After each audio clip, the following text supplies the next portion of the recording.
पाकिस्तान की तारीख में मुतादिद सियासतदान फ़ौज की हिमायत से इक़्तिदार में आए और फिर उन सियासतदानों की सियासी ज़िंदगी में एक ऐसा वक्त भी आया कि वो फ़ौज की सियासत में मुदाखलत के ख़िलाफ़ हो गए। फ़ौज और एजेंसियों की मुदाखलत पर सख्त तनकीद भी की, जेलें भी भुगती और अब इमरान खान भी फ़ौज और एजेंसियों की सियासत में मुदाखलत के ख़िलाफ़ बात कर रहे हैं। फ़ौज और ISI के एहतसाब की बात कर रहे हैं। उनकी जमात इमरान खान के एंटी इस्टेब्लिशमेंट होने और इस्टेब्लिशमेंट के ख़िलाफ़ पाकिस्तान की तारीख में सबसे बड़ा चैलेंज बनने की दावेदार है। मगर सवाल यह है कि क्या इमरान खान वाकई एक जमहूरियत पसंद सियासतदान बन गए हैं जो फ़ौज और एजेंसियों की सियासत में मुदाखलत ख़त्म कर देंगे, जमहूरियत की बालादस्ती कायम कर देंगे? क्योंकि इमरान खान के अपने बयानात से ये सवाल उठता है कि क्या वो एंटी इस्टेब्लिशमेंट हो गए हैं और उनकी तहरीक का मकसद इस्टेब्लिशमेंट के सामने खड़े होना है, या उसे मजबूर करके माजी की तरह अपने साथ मिलाना है। और ख़ुद इमरान खान के सपोर्टर्स ये भी फैसला नहीं कर पा रहे हैं कि इमरान खान ने अब सेम पेज डॉक्ट्राइन को फाड़ कर जला दिया है या वो किसी भी तरह उसे दोबारा जोड़ना चाहते हैं और वो सिर्फ अपने हक में इस्टेब्लिशमेंट की मुदाखलत चाहते हैं। क्योंकि गुज़िश्ता एक साल से इमरान खान ने मुसलसल इस्टेब्लिशमेंट के किरदार पर सवाल उठाए, नए आर्मी चीफ की तैनाती को मुतनाज़ बनाया और उनकी तैनाती को रोकने के लिए सड़कों पर आए, और जब कुछ ना बना तो साबिक आर्मी चीफ जनरल बाजवा को ही एक और तौसी देने की तजवीज़ दे दी। और अब गुज़िश्ता कई दिनों से इमरान खान मुसलसल मौजूदा आर्मी चीफ पर बराह रास्त तनकीद कर रहे हैं और अपनी गिरफ्तारी के बाद अपने कारकुनों की तरफ से फौजी तनसीबात पर हमले का इल्ज़ाम भी उन्होंने एजेंसियों और आर्मी चीफ पर ही लगा दिया है।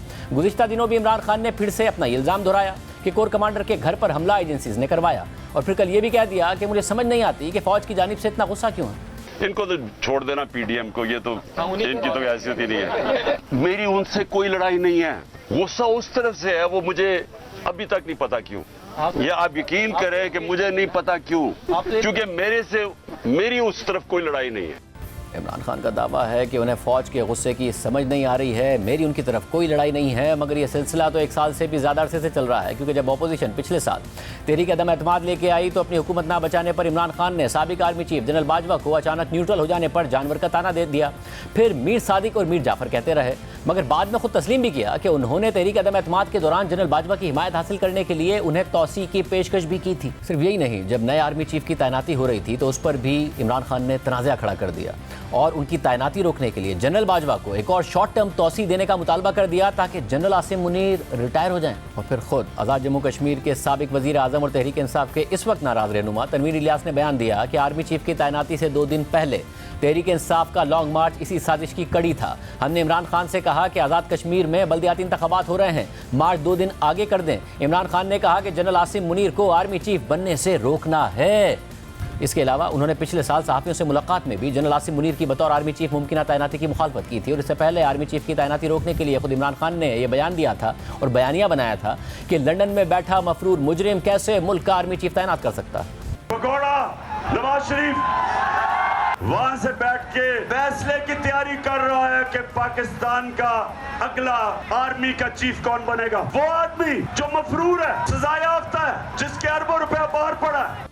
मगर फिर बाद में उसी मफरूर नवाज शरीफ की तारीफ भी कर दी कि उन्होंने जनरल बाजवा को एक्सटेंशन ना देकर बड़ा अच्छा किया। मगर फिर कुछ दिन बाद नए आर्मी चीफ को लंदन प्लान का हिस्सा करार देकर इल्ज़ाम लगा दिया कि नवाज शरीफ से किए गए वादे पूरे कर रहे हैं, और फिर नए आर्मी चीफ पर बार बार इल्ज़ाम लगा रहे हैं। It's one man, the army chief.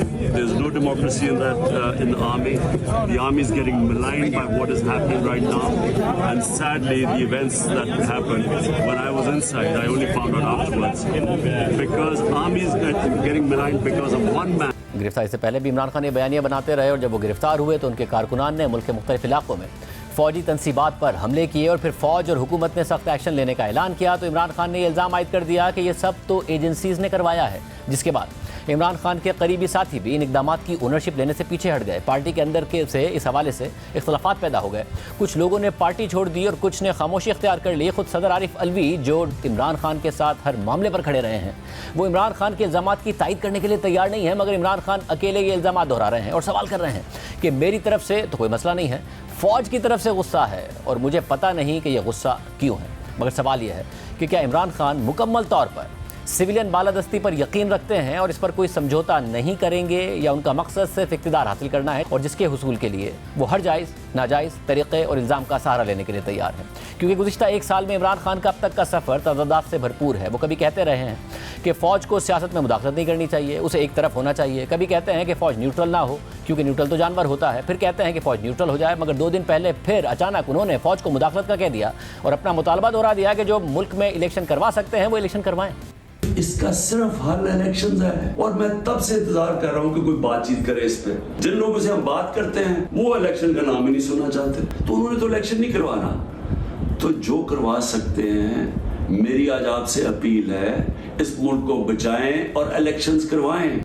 इससे बड़ा तजाद क्या होगा कि वो फौज को कह रहे हैं कि गैर सियासी हो जाएं, फिर उसी फौज को सियासत में मुदाखलत करके इलेक्शन करवाने का भी कह रहे हैं। इसके अलावा 4 दिन पहले इमरान खान ने बरतानवी अखबार द गार्डियन को इंटरव्यू देते हुए कहा कि इसमें कोई शक नहीं है कि फ़ौज मेरी गिरफ्तारी के पीछे है, पाकिस्तान को अब आर्मी चीफ चला रहा है और हम पर क्रैकडाउन भी आर्मी चीफ करवा रहा है। उन्होंने मजीद कहा कि फ़ौज कानून से ऊपर है, ISI कानून से ऊपर है, और जब कोई कानून से ऊपर होता है तो फिर आप जंगल के कानून की तरफ निकल जाते हैं। ये यानी फ़ौज लोगों को उठा सकती है, उन्हें अपनी तहवील में रख सकती है, लोगों को गुमशुदा कर सकती है। ये जजेस पर असरअंदाज होते हैं, मीडिया को दबाते हैं। इस इदारे के लिए कोई एहतसाब नहीं है, ये जमहूरी नहीं है। इमरान खान की इन बातों में वज़न है, मगर क्या इमरान खान मुस्तकबिल में इन तमाम खराबियों को दूर करने का इरादा रखते हैं? क्योंकि 4 माह पहले उन्होंने अपने मुस्तकबिल के प्लान के हवाले से आगाह करते हुए बताया कि ISI एहतसाब से लेकर कानून की हुक्मरानी कायम करने, मनी लॉन्ड्रिंग रोकने, स्मगलिंग रोकने और यहाँ तक कि ज़मीनों पर कब्जे रोकने के लिए भी किरदार अदा करेगी। यानी इमरान खान गैर मुल्की मीडिया को बता रहे हैं कि फ़ौज और ISI एहतसाब से ऊपर हैं और इनका एहतसाब होना ज़रूरी है, मगर पाकिस्तानी मीडिया में इंटरव्यू देकर कह रहे हैं कि हुकूमत में आकर एहतसाब ही फ़ौज और ISI से कराना है। बैरूनी मीडिया को कह रहे हैं कि फ़ौज का इदारा ना जमहूरी है और ना ही जमहूरियत पर यकीन रखता है, मगर पाकिस्तान में तकारीर करते हुए कह रहे हैं कि फ़ौज जमहूरियत में मुदाखलत करके इलेक्शन कराए। इमरान खान खुद तस्लीम कर चुके हैं कि इक़्तिदार से निकलने के बाद वो जनरल बाजवा से सिर्फ एक एजेंडे पर मिले और वो एजेंडा इलेक्शन कराने का था। जबकि सहाफ़ी शाहिद मेतला ने भी जनरल बाजवा से मुलाकात के बाद इमरान खान से उनकी उस मुलाकात से मुतालिक तफसीलात बताई हैं। शाहिद मेतला के आर्टिकल के मुताबिक जनरल बाजवा ने मुझसे कहा कि सदर आरिफ अलवी भी मुझे बार बार इमरान खान से मिलने का कह रहे थे। मैं ऐवान सदर चला गया तो हैरान रह गया कि इमरान खान मुझसे बहुत अच्छे तरीके से मिले, जैसे उनको मुझसे कोई शिकायत ही नहीं और जैसे कोई गैर मामूली बात ना हुई हो। मेरा ख्याल था कि वो गिला करेंगे, लेकिन वो बिल्कुल नॉर्मल थे। मैं उनकी मुनाफकत पर हैरान था क्योंकि वो अवाम में मुझ पर भरपूर तनकीद करते थे। मैंने कहा, आप मुझे मीर जाफ़र और मीर सादिक कहते हैं। इमरान खान साफ मुकर गया, कहता है मैं नवाज और शहबाज को कहता हूँ। फिर कहता है कि आप इनकी हुकूमत गिरा दें, इनको घर भेज दें और इलेक्शन करवा दें। मैंने कहा, आप तो असेंबली में ही नहीं हैं, हुकूमत 2 सीटों पर खड़ी है, आप असेंबली जाएं फिर आपको फ़ायदा होगा। तो इमरान खान कहने लगे कि बस आप हुकूमत गिरा दें और इलेक्शन करवा दें। तो मैंने आरिफ अलवी को अंदर बुला लिया जो इससे पहले बाहर बैठे थे और उन्हें कहा कि इन्हें समझाएं कि हम कैसे हुकूमत गिरा सकते हैं और हुकूमत ख़त्म होने का इनको कोई फ़ायदा नहीं होगा जब तक वो असेंबली नहीं जाते। फिर आरिफ अलवी ने भी उनको समझाया। यूँ ये मुलाकात बेनतीजा रही।